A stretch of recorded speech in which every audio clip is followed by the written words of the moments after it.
Hey guys, welcome to my channel.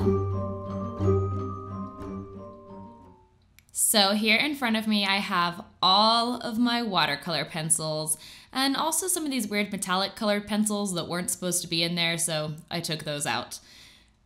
In this video, I am going to be using every single one of my watercolor pencils to create one image. This is a challenge or idea that has been going around for a while now on YouTube, and I've always wanted to try it, but it's taken me a while to figure out what supply or color or whatever I wanted to do it with.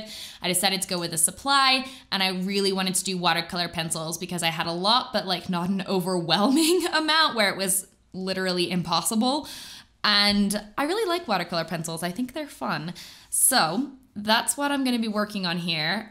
The watercolor pencils that I have, so I have a bunch of different brands. I have brands from Derwent, the Derwent watercolor pencils, not the Inktense. I have the Arteza woodless watercolor pencils. I have the Arteza Expert watercolor pencils. I have the Albrecht Dürer watercolor pencils, which are my absolute favorite. I have the Prismacolor watercolor pencils, which I also quite like. And I have some watercolor pencils from Wish. They're called Deli, I think. And then I also have a couple just random watercolor pencils from various brands that I've collected over the years that I have individual in there. And in total, there are 221 watercolor pencils that I own that I used for this piece. So that was pretty insane, but I was excited to take it on. So what I'm working on, I have all my pencils over here on the left, and I move them over to the right and put them in a basket as soon as I use them. And I kind of jumped, I tried not to use too many of the pencils that I'd already used before, just because I really wanted to make sure that I was using as many colors as possible and didn't rely, use all, color everything in with the first few colors, you know? So I tried to keep moving. I would sometimes go back to some of the colors I'd already used because I just needed them, especially towards the end. I only had blues and greens left. But yeah, this was really, really fun. And the concept that I came up with for this was basically Alice in Glitchland. And I was inspired by a couple different things. The first is this image that my boyfriend actually took of me in a greenhouse, and I just thought it was a really cool reference image. I use myself as a reference a lot, not because my images are self-portraits necessarily, but more because I'm just there and I have a lot of photos of me and I'll just go through my phone and pick a photo and use it as a reference. So it's like literally convenience. But this was a little bit more self-portraiture because it is like Alice in Glitchland or Alice in Wonderland, and I was named after Alice in Wonderland. So there's definitely a little bit of self-portraiture and kind of like my own experiences in this. And obviously she's in a Wonderland-esque setting, but there's these lines that you can see they're crossing across, and those end up being glitches. So it's like glitching, Wonderland is glitching and it's messed up and things aren't the way they're supposed to be. And that is kind of the concept that I was going with. I just feel like right now, there's a lot of things I just feel like are wrong and frustrating, and you hear a lot of wrong timeline and stuff like that, and there's just a lot of stuff that is frustrating to me personally. And then even just on a micro level, there's just so the other day I had so much stuff go wrong, and I was like, is Mercury in retrograde or something? I don't even necessarily believe in that, but I just needed something to explain why everything was going wrong. And I literally feel like I'm in Glitchland right now. There's so much weird stuff happening. I'm like, is this reality? Things are strange right now. So that was kind of my concept. And like I said, I had those references from my boyfriend, and I also pulled up some references for the mushrooms and things like that, and kind of tried to work in almost a slightly collage. It's not collage, but I wasn't as concerned about making it look like a realistic setting that she was sitting in, if that makes sense. It was more trying to flatten out certain 3D space in certain ways and creating a almost flat collage-like effect. I don't know if that makes any sense, but yeah. So I want to talk about a little bit about working with these watercolor pencils, because I think a lot of people really struggle with working with watercolor pencils. I've made a couple videos on it. I have a watercolor pencils tutorial for beginners that I will link, and I also have how to paint a face in watercolor pencils. And I used to actually hate watercolor pencils. I really didn't like them at all. I couldn't figure out a good way to work with them. And I do think they can be tricky. They're like deceptively easy looking. And then when you actually work with them, they can be quite difficult. And so I first started getting back into watercolor pencils because of this artist named Kiki Doodles. I met her at Denver Comic Con. I love her artwork. I think it is so phenomenal. So I was super, super excited when I discovered it, and I've been a huge fan of hers ever since. And she actually sketches in watercolor pencil, and then she'll add some water to blur the lines and add some shading. And I loved that technique. I thought it was beautiful. I thought it was such a great idea. I was like, I don't know why I never thought of doing that before. And ever since then, sketching in watercolor pencil became something that I did very frequently. Like after that, I went out and I bought some new watercolor pencils. I started sketching in them. This was back, I think, in 2014. And that's kind of where my love affair with watercolor pencils started, I guess. And so if you've never tried watercolor pencils for sketching, I highly recommend starting with them for sketching. Just using one color, sketching in that. You know, you don't have to do all this different like shading and colors. Just use it to sketch in like you would a regular pencil, then add shading, and then you can start figuring out some of the things that make watercolor pencil a little bit easier. And I wanted to talk about that a little bit in this video. Like I said, I do have the other videos where I go a little bit more in depth into it, but I thought if you're watching this video, you're watching somebody make a picture with 221 watercolor pencils, you might want some tips on, I don't know, how to use them.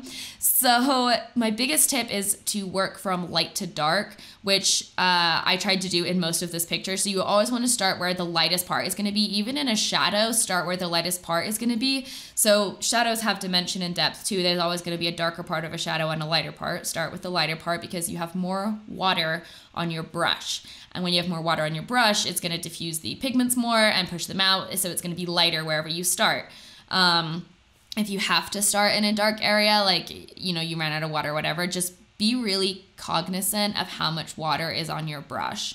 Water control is so important when it comes to watercolor pencils. So unless you're sketching, you're just doing some quick stuff, I do not recommend using a water brush with watercolor pencils for something like this. So if you're sketching, fine, like, yeah, totally, use a water brush. But if you're trying to do something like really big like this with watercolor pencils, which also, by the way, I would not normally have completed this piece in watercolor pencils entirely. I generally don't complete entire pieces in watercolor pencils. I think this might be one of the first times I have, and I did it for this video as a challenge. Normally I kind of use them as a mixed media approach, but it was really nice to use them for an entire piece.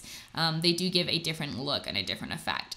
But if you're going to do something bigger, something more intense with them, I definitely recommend using an actual brush, because you can control the water so much more by using an actual brush versus a water brush. You don't have to worry with water spilling out or pressing too hard. It's just, water control is so important when it comes to watercolor pencils. It is one of the biggest things that you need to learn, is how to have enough water on there, not too much, not too little. So definitely play around with that when you start getting into watercolor pencils. Swatch them on watercolor paper and then experiment with how much water will make it lighter, like what water will keep the color more concentrated, how to get smoother blends. Like, experiment with your water control. And along with water control, brush control is also really important, because you're putting these pigments on the paper and then you're kind of using your brush to wet them and also push them around. So the way that you use your brush and the direction that you stroke your brush, those are all really important because they're going to show up in the final result. Watercolor pencils are not quite the same as watercolors, where you can really blend out all these strokes. A lot of these strokes are still going to be visible, and so it's really important to keep that in mind as you're working your brush. And along with that, you want to be making sure that all your mark making is intentional. So when you're laying out that original colored pencil, that original watercolor pencil, that part is so important, because a lot of times you're still going to see some of those scratches and marks underneath. And that's one of the things that can make watercolor pencil actually look really, really beautiful. While I do look for a watercolor pencil that dissolves and melts away really easily, it can be really nice to have that more textured look, and that can be used intentionally and really beautifully. But the way to do that is to make sure that when you're putting your marks down at the beginning, really be intentional with them. Know that they may be showing up, you know, have them go in the directions that are going to establish three-dimensionality and, you know, use cross-hatching and be subtle and build things up. That's one of the things I did with this. I built a lot of layers of watercolor pencil up, just slowly, one over the other, very lightly, and then I would add water and then dry, and then you can add more layers. So for this one, I definitely worked in a lot of layers. And one of the things that comes along with working a lot of layers, especially with watercolor pencil, is you do lose a lot of the translucency that comes along with watercolors. And so this piece almost looks like half watercolor, half gouache.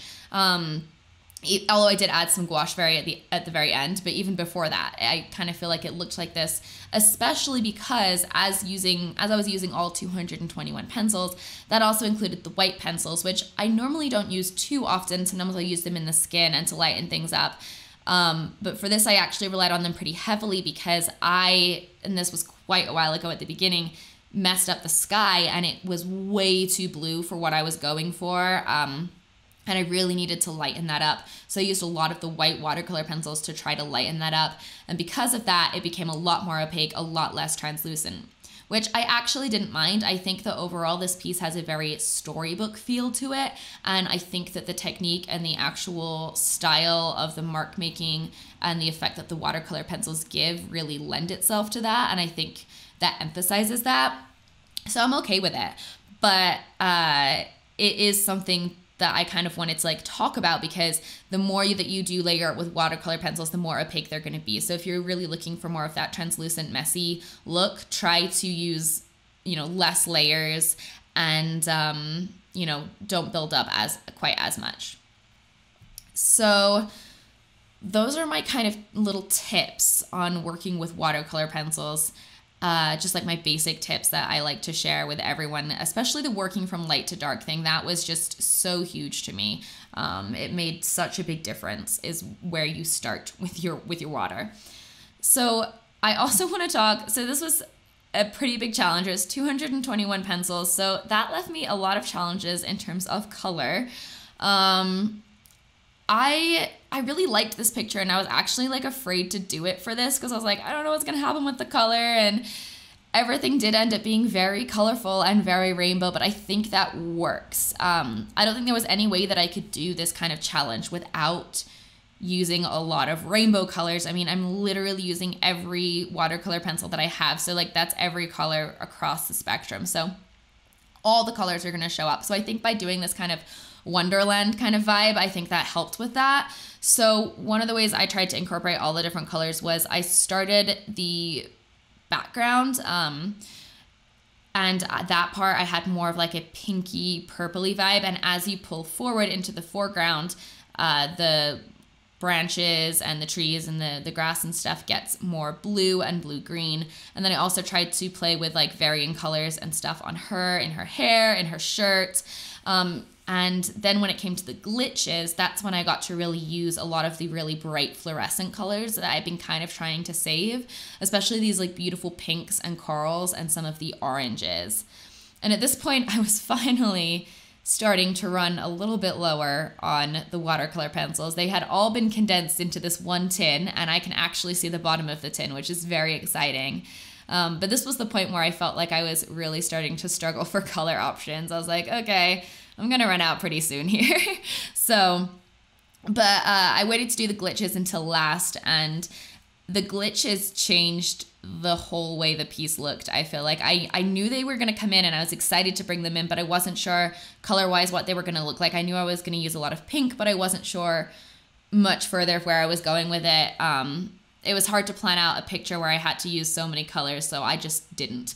And it added so much color, and I looked back at it and I was like, whoa, this is like a full-on rainbow, but I like it because it's very bright and wonderlandy and rainbow, so I'm okay with it.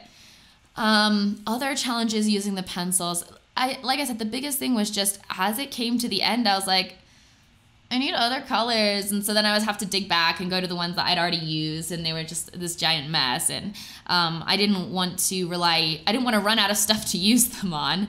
I did kind of save some of the darker ones until last so I could add in a bit of kind of subtle line art. I saved like some blacks and indigo and a dark brown until the very end, which was useful.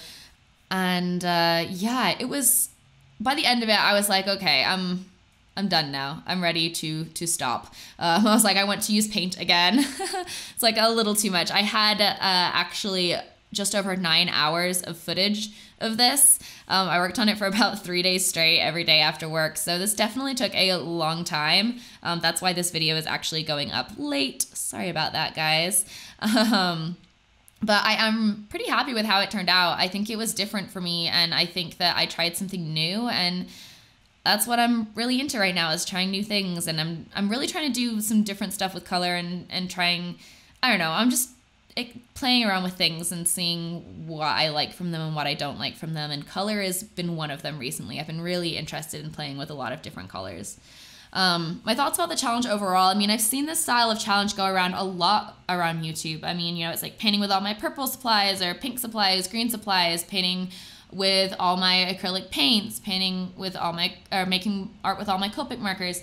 And like I said, I've wanted to do it for a while, but I do think it also makes a kind of not a statement, but it makes us think about consumerism and consumption in the art world. Again, like I was talking about in my previous video about Denise's paints, which also I'm trying to switch to using a reusable washcloth to dab my paints on, because that's I don't know why I haven't been doing it. It's way more environmentally friendly.